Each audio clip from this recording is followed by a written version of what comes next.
Over 1,000 years ago, there was a young Indian brave by the name of Kokopelli. And Kokopelli was one of those cool Indians, and he was hanging out. And that very day, his best friend came running up to him, excited and out of breath. He was running up like, Kokopelli! Oh, Kokopelli! Did you hear about the elk?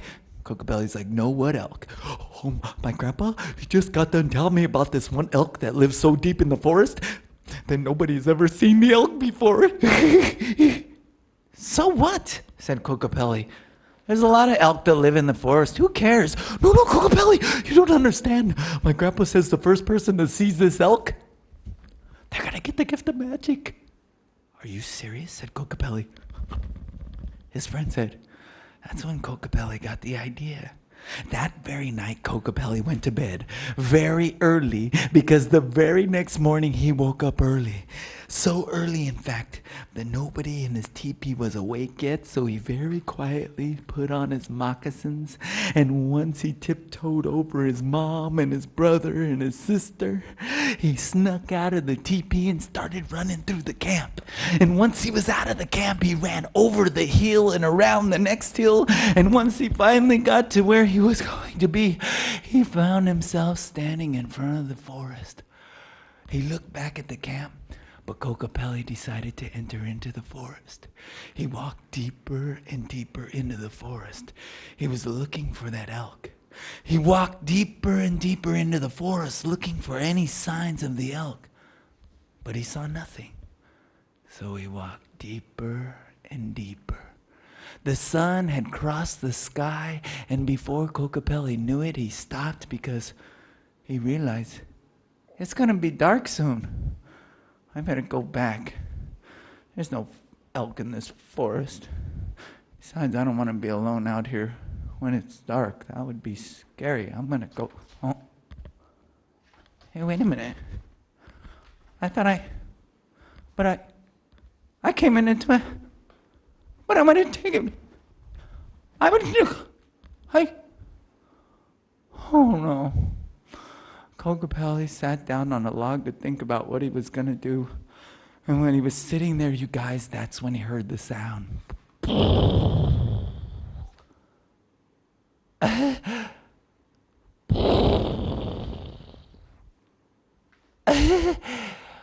The sound was coming from over there from behind the trees. Kokopelli was looking to see what it was, but he couldn't see anything because the trees were too thick. But there was definitely something over there because he could hear the footsteps pounding on the ground.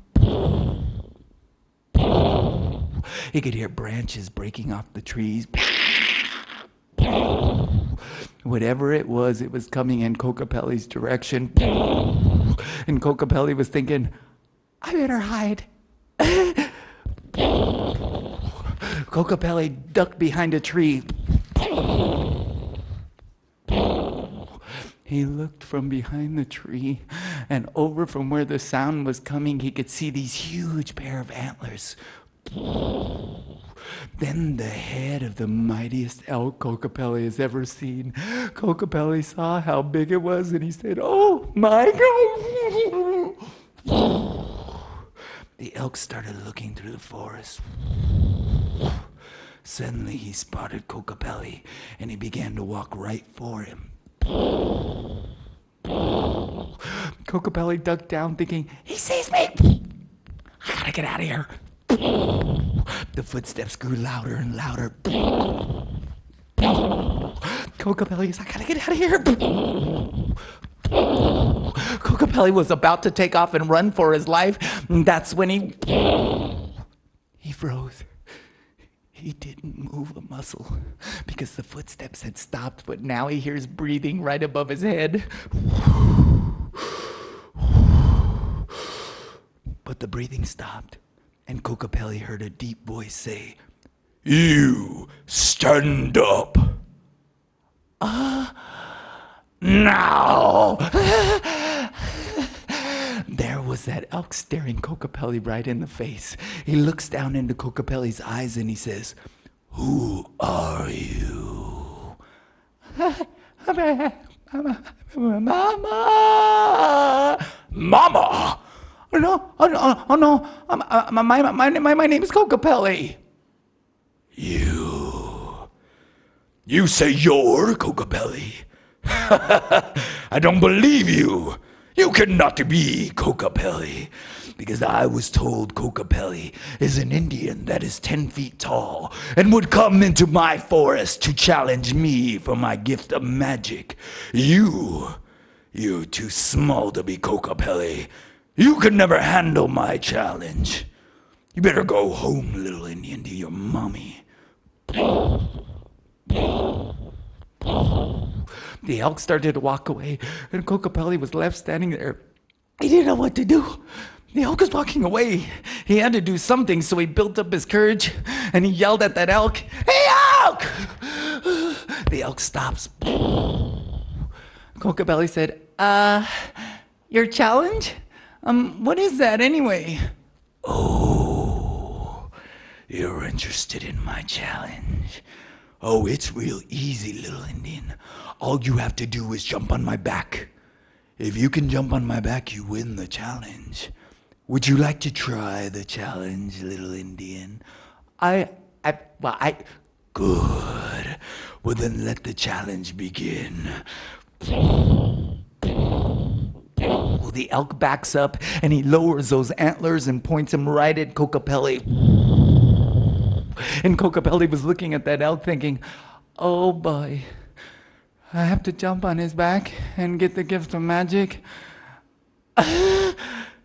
Okay, I could do this. Okay, I'm gonna take a running start, and then I'm just gonna jump on his back.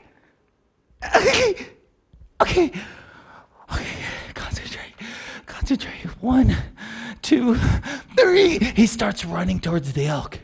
And you can imagine how scared Kokopelli was when he was running towards that elk. He started running closer and closer towards the elk. And as he got close enough to the elk, he jumped up into the air. Kokopelli was flying through the air towards the elk, and the elk had his antlers like this, and here comes Kokopelli. But at the last second, the elk turns his head, and he buries his shoulders into Kokopelli.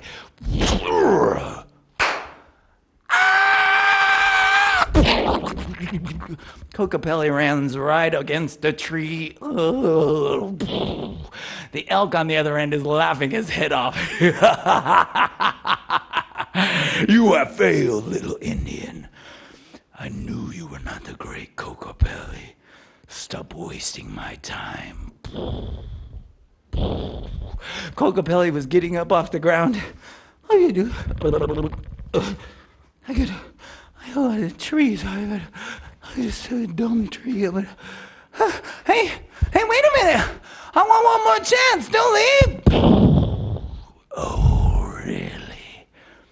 You want some more? Well, this time I'm not gonna be so nice, little Indian.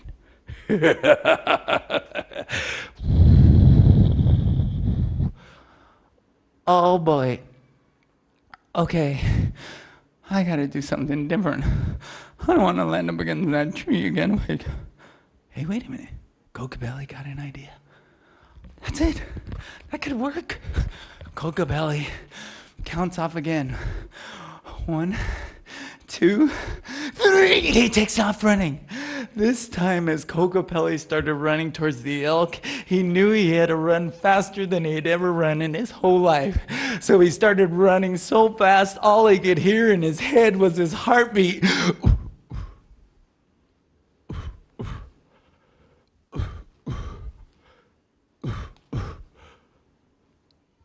Huh?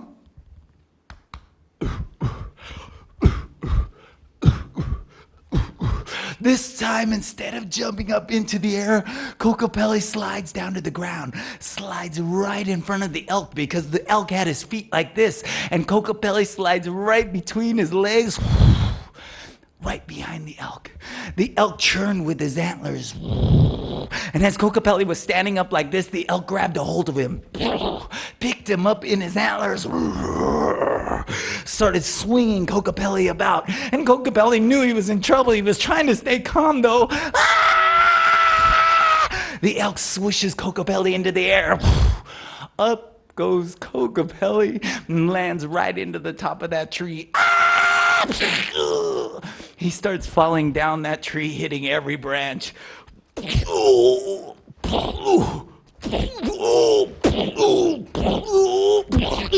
He catches the very last branch in the tree, and he's holding on with his life, and he looks down, and what do you think he sees? So what do you think he does?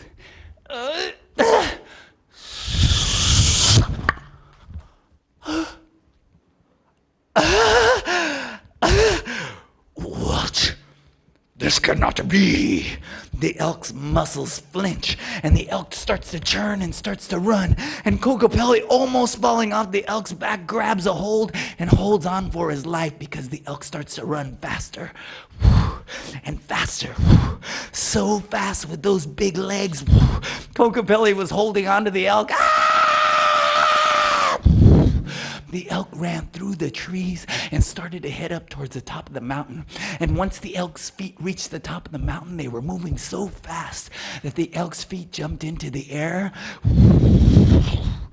and went higher and higher into the sky.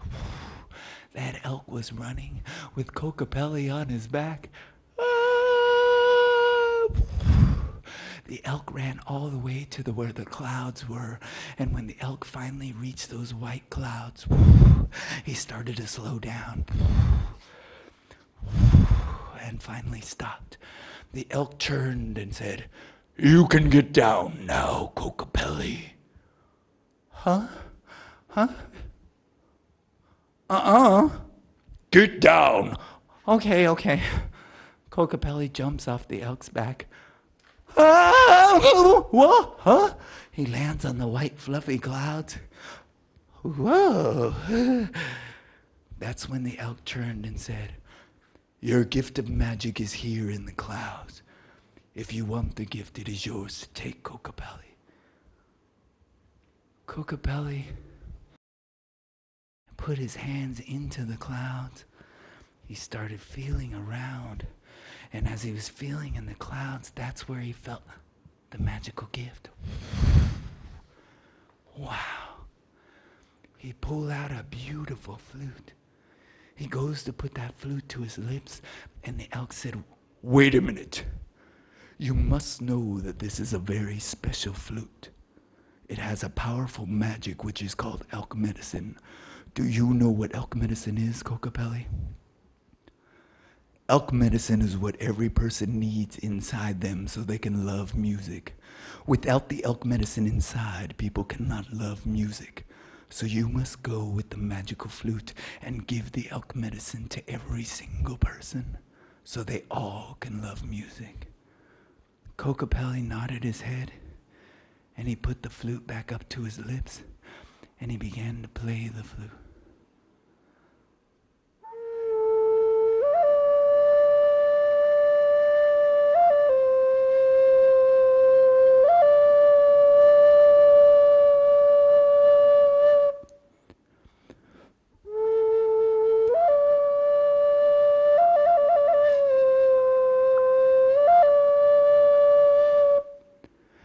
He played his flute for 1 day, 2 days, 3 days, not stopping. 4 days, 5 days on the white cloud. 6 days had passed, and on the 7th day, Kokopelli slowly started to float down from the clouds, playing his beautiful flute. And as his foot finally came and touched the ground, that's when Kokopelli began to dance. He began dancing as he played his flute, dancing and traveling all the way to where the next tribe of Indians were. And those Indians saw him coming, and they picked up their weapons and pointed them right at Kokopelli. But when they heard the sound of that magical flute, they received elk medicine, and they put down their weapons because they were now able to love the music. And Kokopelli went on dancing, playing his flute, giving the elk medicine to every single person who heard the magical flute of Kokopelli. And that's the story of Kokopelli.